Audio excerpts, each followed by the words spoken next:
Do you condemn armed Palestinian resistance?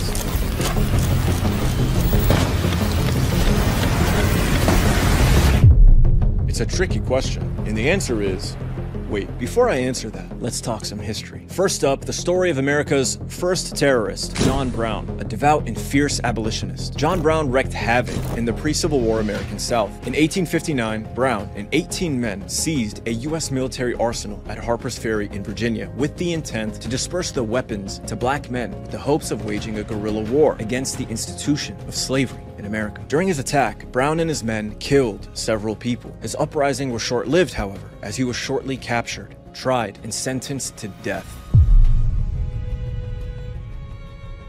But during his sentencing, Brown told the court that his actions against slavery were consistent with God's commandments. I believe, he said in a speech that electrified many Northerners who later read it, that to have interfered as I have done on behalf of his despised poor is not wrong, but right. Now, if it is deemed necessary that I should forfeit my life for the furtherance of the ends of justice and mingle my blood with the blood of millions in this slave country whose rights are disregarded by wicked, cruel, and unjust enactments, I say, let it be done. For Northerners and African Americans, Brown was a Christ-like martyr, a hero. But for Southerners, he was a terrorist. And yet these same Southerners could not acknowledge the terror they had inflicted on their slaves for as long as their country had existed. For centuries, black slaves were tortured, tarred and feathered, humiliated, dehumanized, exploited, beaten, raped, and killed at the hands of slave owners. But in the minds of the slave owners, their actions were justified, and they used religion and all sorts of perverted logic to sanitize their deranged worldview. But history knows otherwise, and more than 200 years later, John Brown, America's first terrorist, is celebrated by the American government. And he wouldn't be the only resistance fighter the world would celebrate. Let's not forget Nelson Mandela, the South African hero and Nobel Peace Prize winner, the global symbol of peace and freedom, immortalized for his struggle to end South African apartheid. He too was at one time considered a terrorist. What?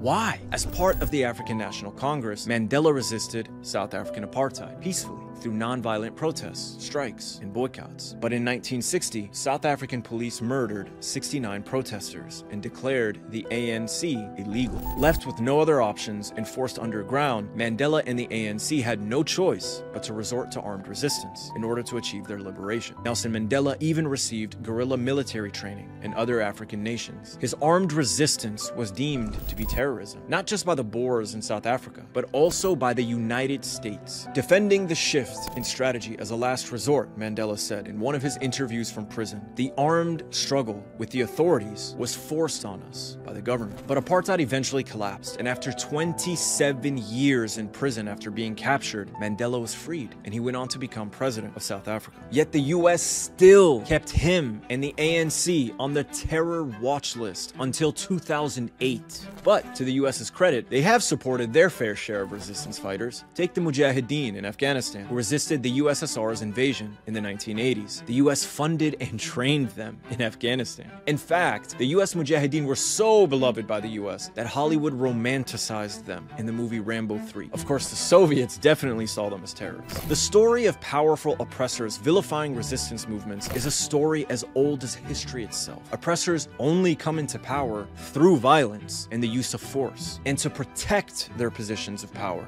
they justify their own atrocities while vilifying and condemning the resistance of the oppressed, further driving the oppressed to acts of unfettered violence. From the slave uprisings in ancient Rome to the Jews of the Warsaw Ghetto, oppressed peoples across history have risen up in armed resistance to their oppressors, at times going to any and all lengths to achieve their freedom. The Jews, caged in the Warsaw Ghetto, even made ingenious use of underground tunnels they had built to organize and carry out resistance against their Nazi oppressors. No, not those tunnels. Those are Hamas tunnels. Jewish tunnels in the Warsaw Ghetto. Yeah, that's the one. Which brings us to the plight of the Palestinians. Now, we all know the story, and if we don't worry, I'm gonna tell you. In 1948, armed Zionist paramilitary groups violently ethnically cleansed Palestinian villages and laid the groundwork for the state of Israel. They killed, raped, and tortured Palestinians. This isn't my characterization of their actions, it's theirs. Just listen to the accounts of these former Zionist militants from 1948.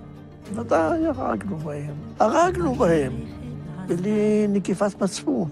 הרגת, אז עשית דבר טוב. הייתי מוכן להרוג. אני אספר לה שאני הייתי רוצח.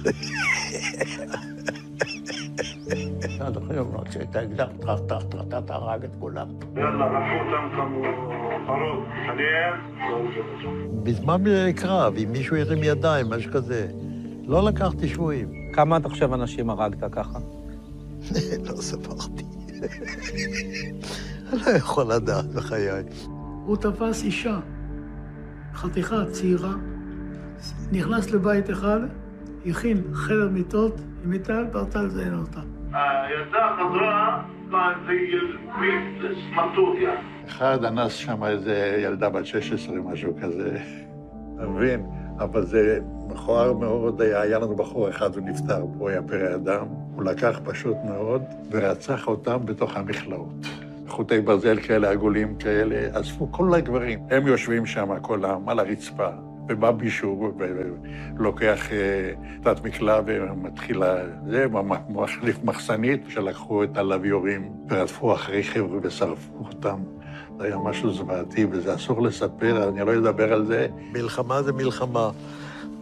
As a result of the violence and conquest, 750,000 Palestinians became displaced refugees. This event is known as the Nakba, meaning the catastrophe. The Palestinians and neighboring Arab states resisted, but they were powerless to stop Israel's expansion. With military and financial support from the US and Europe, Israel succeeds in winning war after war, destabilizing the region. And in the 1993 US-brokered Oslo Accords, the Palestinians agreed to lay down their arms and recognize Israel to work peacefully towards a political solution along the 1967 borders. In the decades since, Israel has not adhered to the US-brokered Oslo Accords and continues to violate international law. The Palestinians have found themselves living under a brutal military occupation that controls every aspect of their lives. Their homes are bulldozed to make way for Jewish settlers coming from New York. You are stealing my house.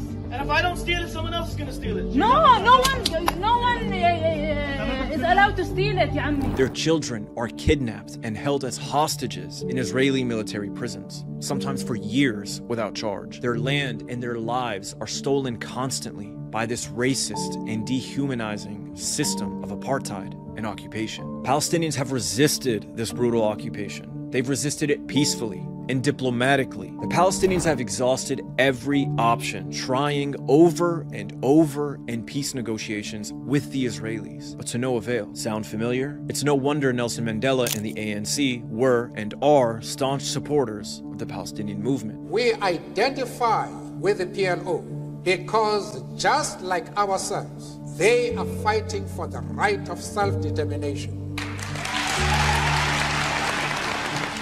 Choose peace rather than confrontation, except in cases where we cannot move forward. Then, if the only alternative is violence, we will use violence. You see, despite how cartoonishly evil the Israelis try to portray the Palestinians, they do not just wake up and decide to inflict violence on people. The Palestinians have been pushed to the brink, like every other oppressed group of people throughout history, desperate to achieve some level of dignity. And the world watches and hopes the Palestinians will just accept their fate, living under the occupation and apartheid of the Israeli regime, slowly being driven further and further from their homes and their humanity. The world asks the Palestinians to suffer in silence, without protest, without resistance. That's why the world only pays attention when violence breaks out. Unconscionable violence that is deplorable. Unconscionable violence for which Israel, as the oppressive occupier, is ultimately responsible for. So my response to those who would ask if I condemn Palestinian resistance is this. Do you condemn George Washington? Do you condemn John Brown? Do you condemn the slave revolts? Do you condemn Nelson Mandela? Do you condemn the Jews of the Warsaw Ghetto? Do you condemn resistance in the name of liberation? History knows the answer to that question, and you do too.